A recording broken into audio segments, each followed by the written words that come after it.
Hey internet, Eric here. Just got home from work and I think it's about time. I just saw it this past Saturday. Today, as of this recording, is a Monday. It's time to talk Beetlejuice Beetlejuice. Now, if you're new to my channel, welcome. I discuss plot spoilers, specific scenes, and as I just said, this came out Friday. There will be spoilers in this video, so watch at your own risk.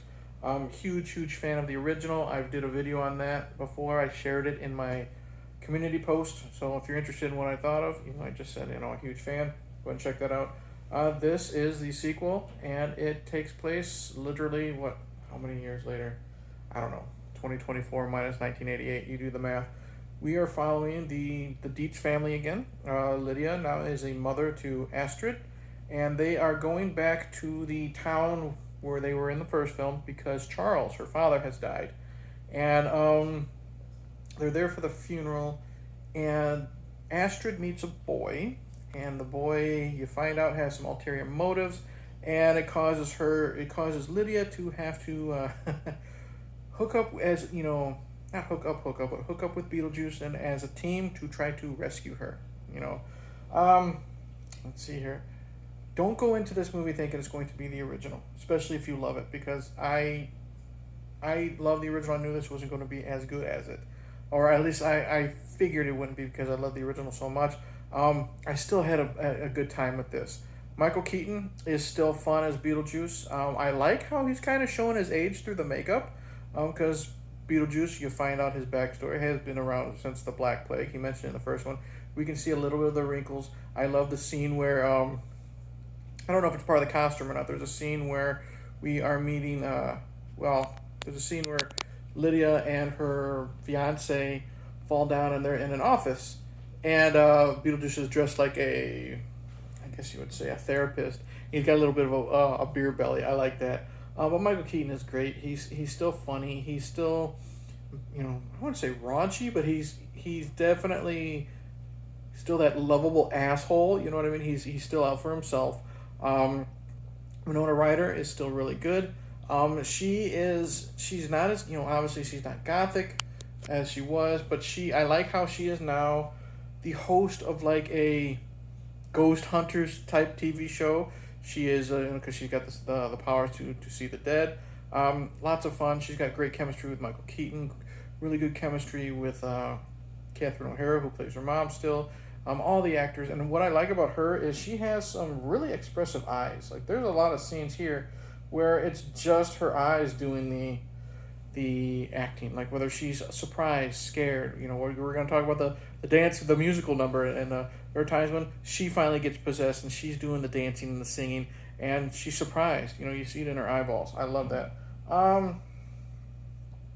Let's see here. Jenna Ortega is Jenna Ortega. You know what I mean? She's there to be the angsty teen. She doesn't want to be there. She has no relationship with her mom, but she's there. She's good.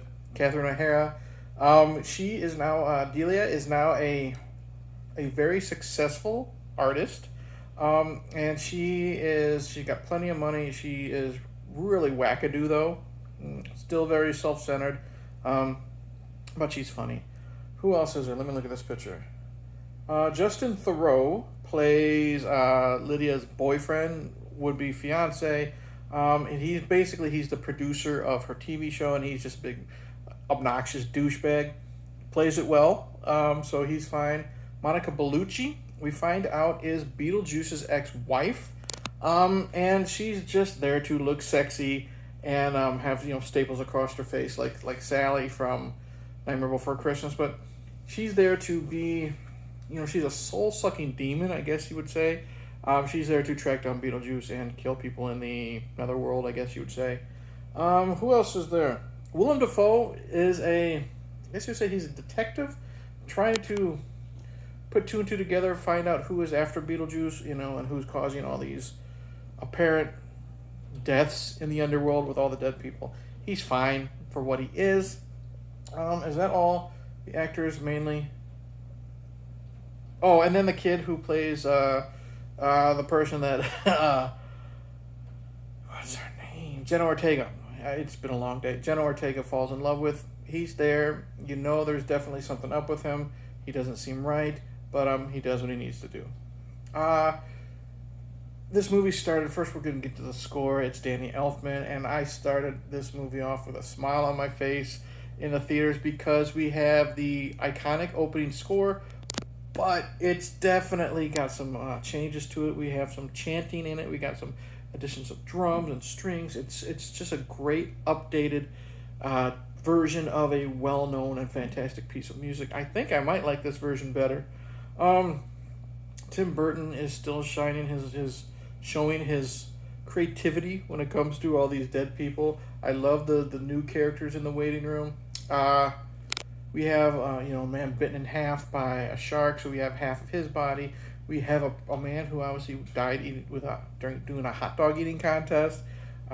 We have a man in a radiation suit who's melting. Lots of creativity, and I love it. What else could we have? Oh, the possession scene, the dance number, whatever. The last movie, we have the iconic Deo song. This time we have, it's a wedding scene because to help save Astrid, Jenna Ortega, Lydia promises once again to marry Beetlejuice. And there's this great dance number, possession scene, however, to MacArthur Park. Love it. So much fun.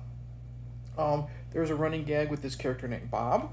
Let's see here. I loved Bob. My daughter loved Bob. Seems like he's getting very, very popular. He is the head of, because Beetlejuice is now, he's the little head shrunken guy. Beetlejuice now when we first see him, he's no longer in the waiting room, but it looks like he's been punished to, I guess, take on new clients, you know what I mean? He's like a receptionist, and all of his assistants are these little head shrunken people, and the lead head shrunken person is a guy named Bob. And Bob's so much fun. Even when Beetlejuice finds out that Monica Bellucci is after him, he dresses Bob up in the striped suit and like gives him the blonde afro, so that was kind of cool. That was fun. We get to see some Beetlejuice's backstory. We find out how he dies. We find out how Monica Bellucci dies and why she's all chopped up. Put two and two together. That was really cool. What else? This movie is now PG-13, and you can kind of tell with some of the violence or some of the imagery. I do like how they kind of break the fourth wall, Hollywood-wise, because in PG-13 you can only say the word fuck once. First time Beetlejuice says it, love it when he helps save the day. He says it in a really cool scene, really fun scene. And the second time is when Monica Bellucci busts down the door during the wedding scene. He says, what the fuck, and they literally bleep it out. That's a lot of fun. Overall, any problems with this? I wouldn't say they're problems. The Monica Bellucci story is kind of dropped. You have that story going on, but then you have the story with Astrid and the kid who she meets. And again, I said spoilers. You find out he's a ghost. I mean, if you couldn't fucking figure that out right away, you know what I mean? He claims he has the handbook for the recently deceased in his room. He found it at a yard sale. Come on. We don't see his parents' face when he's introducing Astrid to them. Come on. So you find out his backstory, and as good as that is, it takes away from the story I really wanted, which is, Monica Bellucci soul-sucking all these ghosts on her way to get to Beetlejuice. I wish there was more with that, and she's kind of just taken out of the picture. Super easy.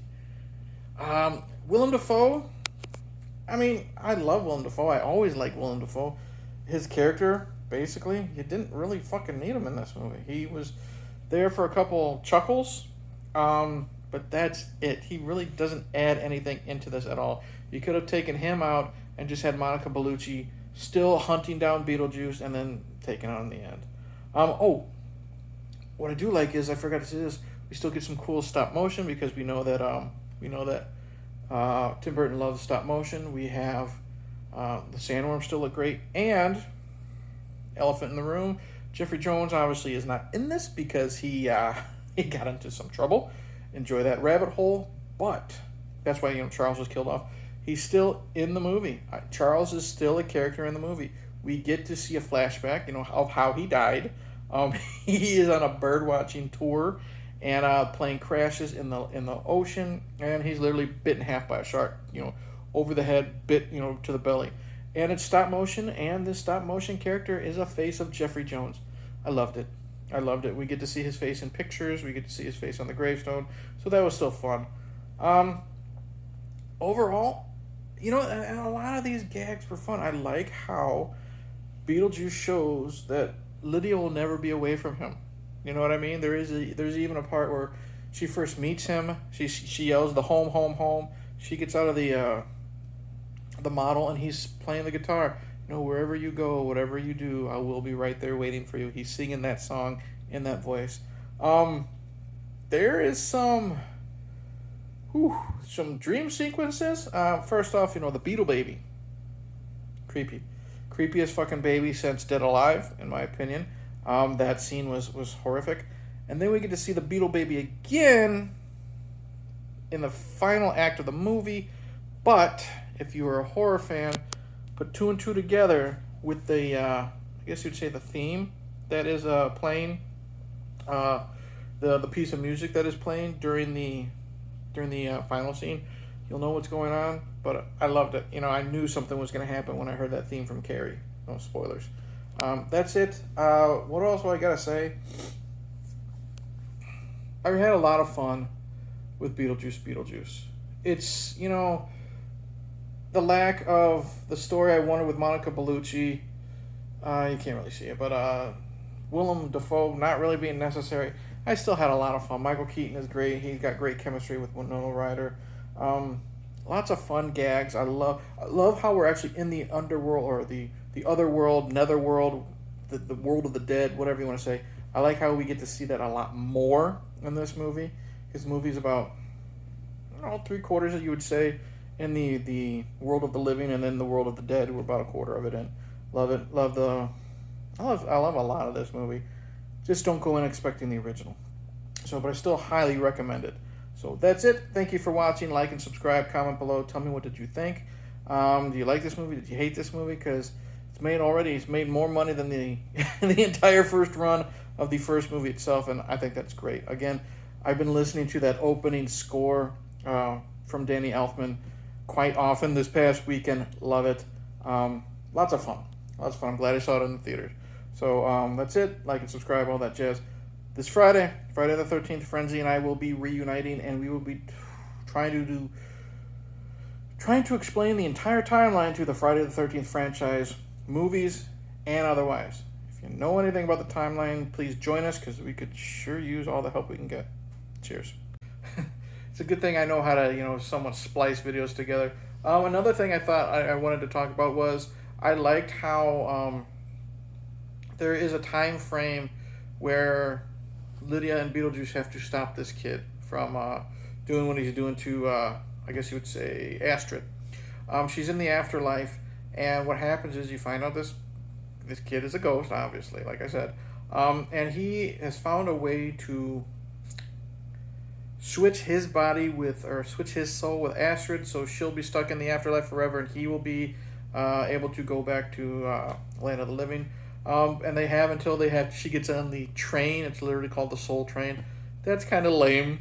But it's literally called the Soul Train. You got a bunch of people singing, disco songs with afros and, shit like that. But I liked how they had this time frame where they had to save her, type of thing. And I forgot to mention, with the practical effects, with the stuff with the characters in the afterlife, the ghosts, we also get to see Jeffrey Jones's body in the netherworld or afterlife or whatever, and it's just this corpse walking around. It's again to get past the fact that we're not hiring Jeffrey Jones, and there's this big giant chomp, from the shoulders all the way down to the chest, this big circular bite mark you see, and every time he talks, blood squirts out, and his voice gurgles so it doesn't sound like his voice, type of thing. And the reason why Astrid and Lydia are kind of at odds is because Lydia's, the father of Astrid, it was a failing marriage at the time, we find out, was on an expedition at the Amazon, never came back, his boat capsized or something like that. They never find the body. They find him in the afterlife. You put two and two together because he's walking around, he's got piranhas all over his body. Again, great practical work. It is kind of awkward, but then again, it's kind of weird and acceptable in this type of situation. They're hugging him, and they're not freaked out by the fact that he's got piranhas all over his face. And with the Maitlands, they do have a drop line about why they're not in the film. I mean, they had to explain it, but then it's just it's literally one line. No one cares. But that's it. I wanted to mention the whole thing with headless Charles walking around, and the father, Astrid's father, and then the Maitlands. If I forget anything else, go watch the movie and tell me what I missed in the comments below. Cheers.